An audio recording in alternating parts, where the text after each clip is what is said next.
Hola de nuevo, chicos. En el episodio anterior, les conté cómo la flaca empezó a contarle cosas a el amebota sobre mí y sobre el hermano.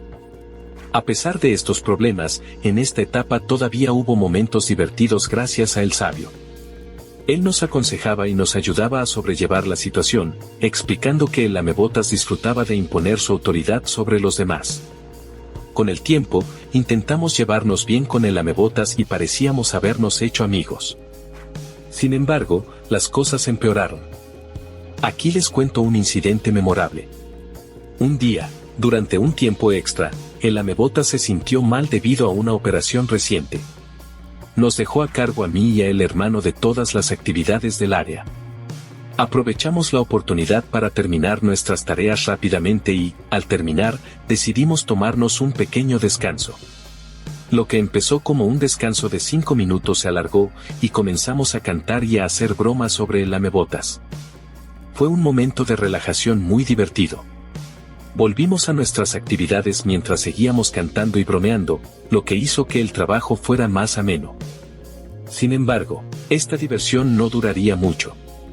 Un día, el hermano tuvo un problema con un material en el almacén. Por miedo a ser regañado por el amebotas, lo ocultó. Aunque el material no era costoso, el miedo a el amebotas era comprensible. El hermano finalmente decidió confesar a el amebotas, quien inicialmente pareció no darle importancia. Sin embargo, el amebotas utilizó esta información en su contra más tarde, llevándonos ante el jefe del área y culpándonos del problema, lo que resultó en un descuento en nuestra paga. Fue un momento de traición y decepción. Poco después, contrataron a un nuevo empleado, a quien llamaré el buen amigo.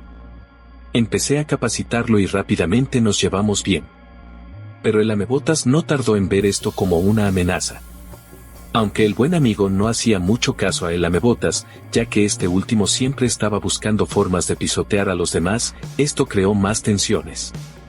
Finalmente, el amebotas encontró una excusa para hablar con el jefe y me sacaron del almacén, enviándome a producción.